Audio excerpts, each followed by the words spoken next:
Perkenalkan, kami dari kelompok 1 mata kuliah Rencana Bisnis kelas MN21B. Kami dari Universitas Buana Perjuangan Karawang. Kami akan mewawancarai salah satu koperasi yang ada di Karawang, yaitu BMT Mardotilah. Nah, ikutin kami terus ya teman-teman.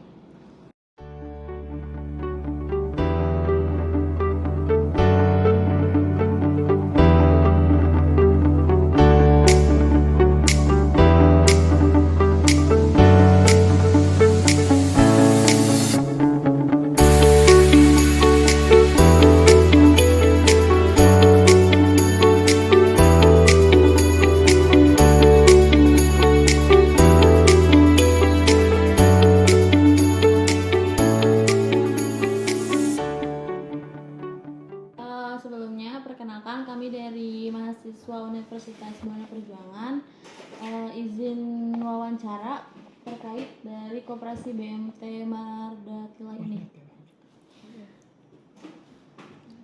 Sebelumnya kita pengen tahu kita berbicara dengan siapa ya? Untuk saya sendiri, saya Dodi Hermawan dan saya di sini sebagai stafnya itu staf administrasi keuangan dan teller, di mana saya di sini standby di kantor ini setiap harinya. Oke, baik. Yang ingin kami pertanyakan, untuk koperasi ini sudah berapa lama ya berdirinya? Untuk koperasi ini kurang lebih untuk berdirinya hampir 10 tahun, di mana untuk tepatnya kebetulan tanggal 13 kemarin kita milad yang ke-10, di mana 13 Maret 2013 lebih tepatnya kita didirikan, di mana kumpulan beberapa orang untuk mendirikan koperasi BMT ini. Jadi lebih tepatnya 13 Maret 2013. Nah, untuk koperasi ini dipimpinnya oleh siapa? Untuk ketua dari pengurus BMT Mardotilah itu sendiri, di mana ketuanya sebagai ketua Bapak Suroso, yang di mana beliau sebagai ketua pengurus, dan untuk bendahara sendiri ada Ibu Erma dan sekretaris ada Pak Abdullah.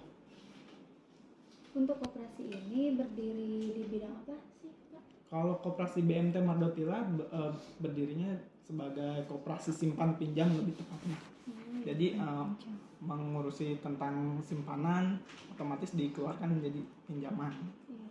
Kalau sumber dananya itu dari mana saja ya, Pak? Kalau untuk sumber dana koperasi BMT, di mana kita ada dari anggota, di mana kumpulan anggota menyimpan simpanan pokok, otomatis terkumpul menjadi dana utama yang kita kelola. Oh iya. Kalau untuk ininya ada suatu produk yang ditawarkan dari koperasi ini nggak sih? Nah, kebetulan kita kan bergerak di bidang simpan pinjam ya. Nah, iya. Otomatis ada produk yang dimana ada simpanan dan ada tentang pembiayaan atau pinjaman. Iya. Dimana simpanan sendiri ada simpanan pokok, dimana simpanan pokok ini wajib istilahnya untuk ketika anggota ingin menjadi anggota di koperasi BMT, otomatis harus menyimpan simpanan pokok. Itu yang pertama. Terus ada simpanan wajib. Simpanan wajib itu ketika anggota sudah menjadi anggota di BMT, otomatis harus menyimpan simpanan wajib yang dimana dikeluarkan sebulan sekali atau menyimpan sebulan sekali. Nah, yang ketiga ada simpanan sukarela. Itu mah sukarela, jadi kapanpun bisa. Yang selanjutnya ada simpanan kurban. Kita juga ada yang kita kebetulan kan dari lembaganya lembaga syariah. Jadi otomatis kita ada juga simpanan kurban, simpanan umroh ataupun haji. Dan untuk pembiayaannya kita ada produk pembiayaan murabahah. Murabahah itu pembiayaan yang dimana bergerak tentang jual beli. Otomatis misalkan anggota butuh keperluan misal alat elektronik, handphone yang seperti itu bisa diajukan ke BMT. Dan ada juga mudharabah. Mudharabah itu bagi hasil. Misalkan ada anggota yang memiliki usaha, otomatis kan misalkan kekurangan usaha, nah itu bisa mengajukan ke BMT. Adapun juga rahan itu semacam gadai, di mana produk rahan ini adapun jaminan yang disimpan di BMT sebagai jaminannya itu produk dari BMT, ada simpanan sama pembiayaan. Maaf kalau boleh tahu siapa saja nama struktur yang ada di Kalau untuk struktur sendiri dari pengurus tadi untuk ketua Pak Suroso, di mana bendahara ada Bu Erma, dan untuk sekretaris sendiri ada Pak Abdullah. Pak Abdullah ini selain pengurus, pengelola juga di sini. Dan untuk pengelola sendiri ada Pak Abdullah sebagai manajernya, terus ada Pak Abdul Somad sebagai kepala divisi keuangan dan marketing, dan saya sendiri sebagai teller dan administrasi, dan ada Pak Agus sebagai marketing. Kita untuk pengelola ada 4 orang sih di sini. Kalau untuk Koperasi ini sudah memiliki cabang.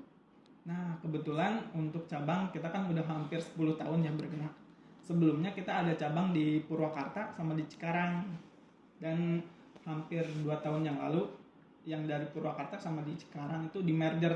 Jadi merger itu disatukan saja di Karawang. Jadi sekarang untuk yang di Purwakarta sama Cikarang itu udah tidak ada. Jadi kita cuma satu aja di sini di Karawang, difokuskan di Karawang gitu. Gimana sih kalau kita tuh pengen jadi anggota BMT ini? Nah, untuk menjadi anggota sendiri, kita tinggal misalkan teteh ya dari mahasiswa sendiri datang ke kantor, otomatis kita menerima ada keperluan apa gitu.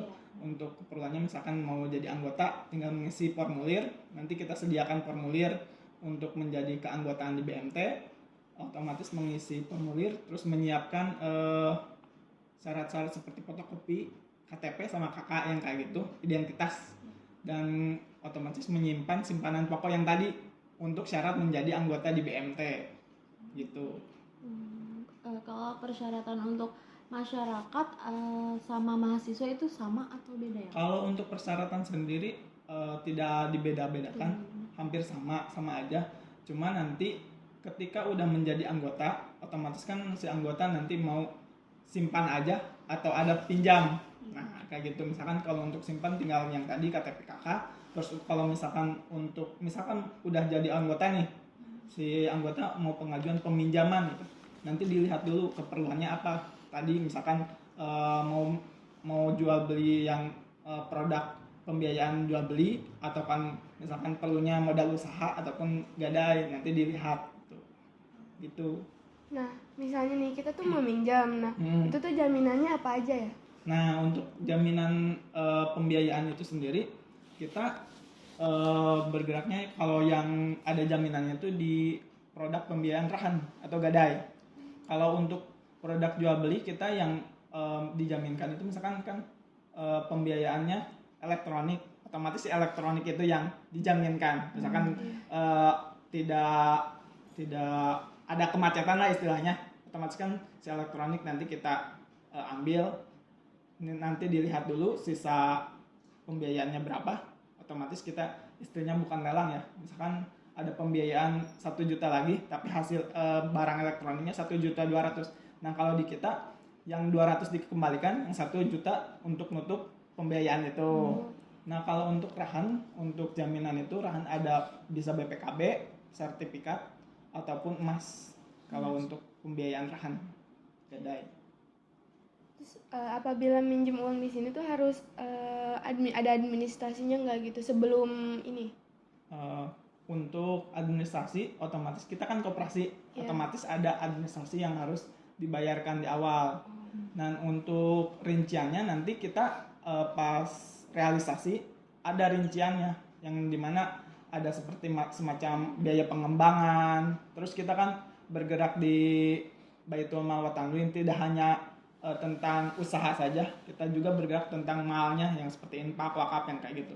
Nah, kebetulan kita di pas pencairan atau pembiayaan itu ada semacam pembayaran tentang tabaru itu asuransi untuk si anggota, terus ada infak yang harus dikeluarkan karena kita juga bergerak di malnya itu sendiri supaya nanti disalurkan ke yang membutuhkan gitu. Terus kalau boleh tahu berapa sih tenggat waktu yang harus dibayar gitu sama yang minjem gitu? Tenggat waktu itu pembayarannya. Iya. Nah, untuk pembayaran di BMT ada yang mingguan, ada yang bulanan.